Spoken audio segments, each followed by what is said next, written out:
नमस्कार, मैं पवन कुमार। आज का टॉपिक बेहद जटिल और अनसुलझे विषय पर है। अगर मैं इस कॉन्फ्लिक्ट्स को शुरू से स्टार्ट करूं तो मुझे नेटफ्लिक्स एंड अमेजन पे एक वेब सीरीज बनानी पड़ेगी, पर मैं चाहूंगा कि इस छोटे से वीडियो में इन सब्जेक्ट्स का जिक्र जरूर करूं जो कि काफ़ी अहम है इस मुद्दे के लिए। तो आइए चलते हैं इतिहास के पन्नों में।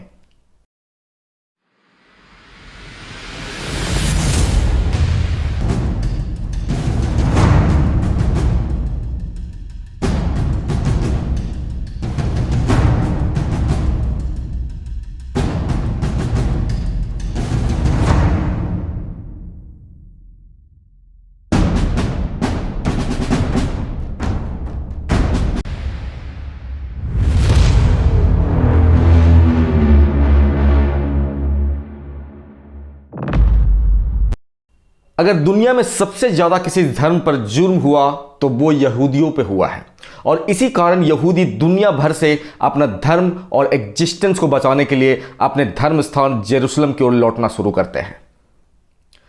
सबसे पहला माइग्रेशन 1881 में देखा गया।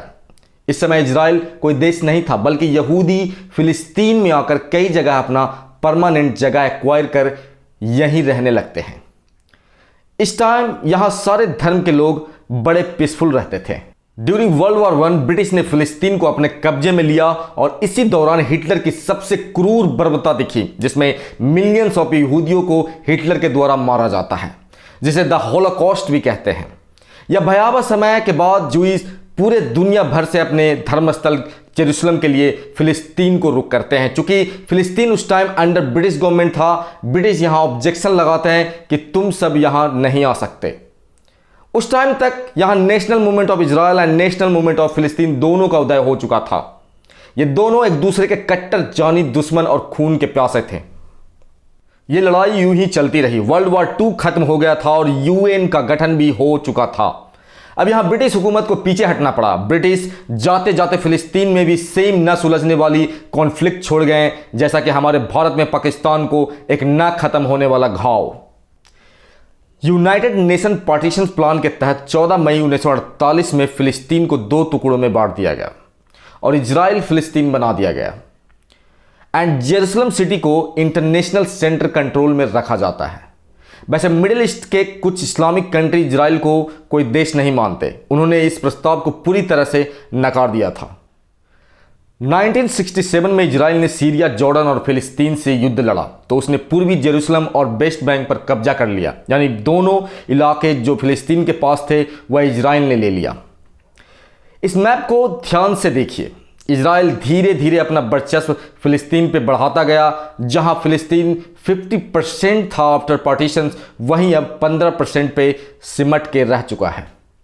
यही कारण है कि लड़ाई की जड़ और बढ़ती गई। अब तक इनके बीच कई लड़ाई और समझौते किए गए, पर हमेशा नाकामयाब रहा।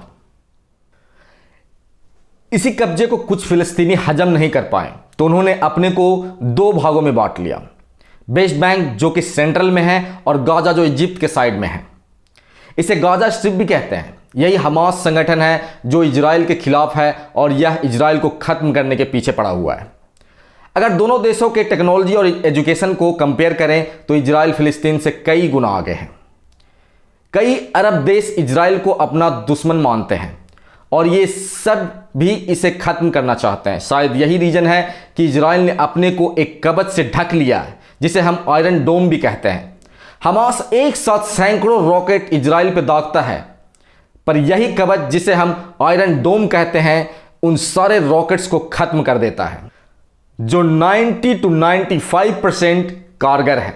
दुनिया में इजराइल ही सिर्फ इकलौता यहूदी देश है, और यह अपने अस्तित्व को बचाने में लगा हुआ है, जहां फिलिस्तीनी अपने जमीन को, कौन कितना गलत है कौन कितना सही ढूंढना मुश्किल है।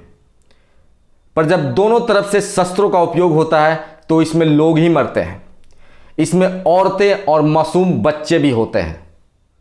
अगर इतिहास के गलियारों में हम इसका सॉल्यूशन ढूंढें तो पाएंगे कि कहीं यहूदी सही हैं तो कहीं फिलिस्तीनी।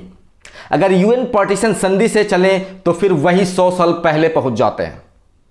जबकि अब तक इजराइल काफ़ी बदल चुका है। जो वेस्ट बैंक में फिलिस्तीनियों की जगह है उसमें इजरायलियों ने भी अपना कॉलोनी बना रखा है। तो मुश्किल होगा किसी को भी कहीं से भी हटाना।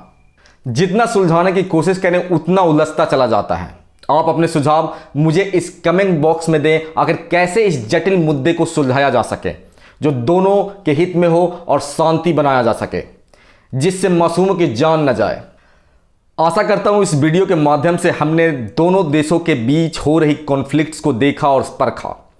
आप अपना सुझाव मुझे नीचे कमेंट बॉक्स में लिख सकते हैं। अगर ये वीडियो आपको पसंद आया और इन्फॉर्मेटिव लगा तो प्लीज़ लाइक एंड सब्सक्राइब करें। जय हिंद, जय भारत।